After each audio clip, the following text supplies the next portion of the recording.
Grabe mga boss, solid classic game dito sa naging laban ng Los Angeles Lakers kontra nga dito sa Golden State Warriors. Ito nga mga boss sa naging reaksyon ni LeBron James sa naging clutch layup ni Austin Reeves mga boss para talunin ng Golden State Warriors. Ano-ano nga ba mga sinabi dyan ni LeBron at ano-ano din ang mga nangyari dito nga sa huling minuto ng laban? Tara't pag-usapan natin yan.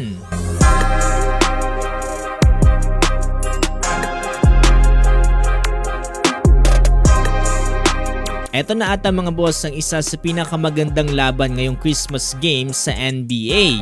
Ito kasi mga boss sa naging laban ng Los Angeles Lakers kontra nga dito sa Golden State Warriors. Classic na classic mga boss. With last 1 minute mga boss dito sa 4th quarter, nagkaroon nga ng napakatinding sequence sa pagitan nga ng magkabilang panig. Nagawa kasing maibaba dito ng Golden State Warriors ang kalamangan dito ng Los Angeles Lakers sa dalawa matapos ngang maipasok dito ni Dennis Schroeder ang kanyang 3-point jumper ng layup nga dito ni Stephen Curry 107-109 with last 25 seconds remaining on the clock.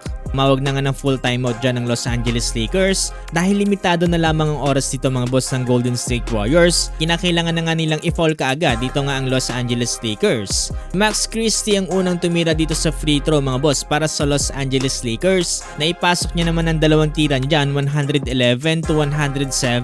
Lik sa apat ang kalamangan ng Lakers. Full timeout para sa Warriors. Ito na, bola para sa Golden State Warriors at i-execute na nga nila dito ang play ni Coach Steve Kerr. Ganda ng depensa na ginawa dito ng Los Angeles Lakers mga boss, lalong-lalo na itong si Rui Hachimura. Pero dito sa ikalawang inbound ng Warriors mga boss, etong si Stephen Curry, tough 3-pointer dito nga sa corner. Para ibaba na lamang mga boss sa isang kalamangan ng Los Angeles Lakers 111-110. Kinakailangan nila kagad i-foul dito ang Lakers at sa pagkakataon na to mga boss si Austin Reeves naman yung tumira. Ang free throw din ang naipasok dyan ni Austin Reeves 113-110.